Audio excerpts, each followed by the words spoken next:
Suzanne, let's go back a minute here. How did you get into that world, and what got you caught up with the Supremes and Motown? It's not a short story. Okay, well, you have we can do a 30 seconds. two-parter. Right. Or condense it. No, because of Cindy, and she and I were friends. When she became a Supreme, I was working at a club right across the street from what's now the Ed Sullivan Theater, which was then the 52nd Street Theater. Uh-huh. In New York. In New York, at a club called Cheetah. Mm-hmm. And it was a big dance hall, and I had, by just a fluke, been hired as the talent coordinator. Basically because I used to go there with my friends and we would dance, and I would offer my unsolicited opinion to the managers about the bands that they had, because it was live music in those days. Sounds like you. Right, I know, never been shy about that. So Cindy, who had been with Patti LaBelle and the Bluebells, was tapped by Motown to join the Supremes. And she called me up one day, and in those primitive times, we didn't have a cell phone. Right. You couldn't even check your answering machine from out. You had to be home to get the call or home to get the message. So she actually caught me at home, and she said, this is Cindy, she said, I got a call from Motown. Florence Ballard is leaving the Supremes, and they want me to leave the Bluebells and join the Supremes. What do you think?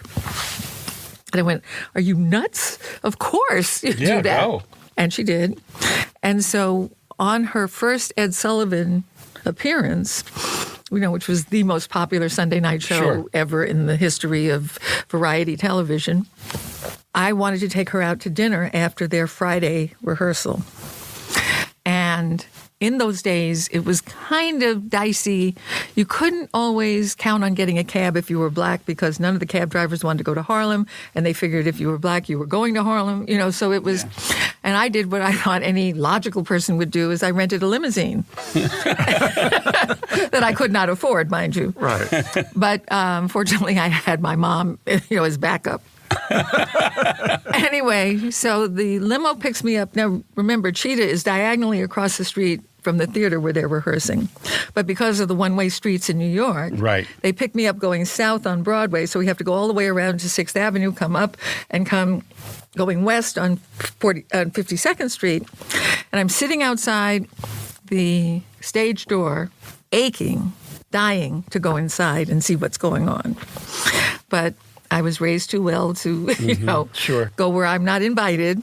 So I'm sitting there, and Cindy came out finally and said the words that literally changed my life forever. She said, Suzanne, Mr. Gordy's car has gone on an errand. He has an appointment and needs a ride. Can we give him one? So the first time I met the man that was going to become my boss, I gave him your limousine. I gave him a ride in my ill-gotten limousine. So he comes out, gets in the car, practically dislocates his neck as he looks to his left to this kid. I was 19. Right. And I'm sure, because I know Berry Gordy very well by now, that he thought I was some kind of hooker or, exotic dancer or not an heiress. His mind didn't go to heiress or even that she could afford it, but it went to,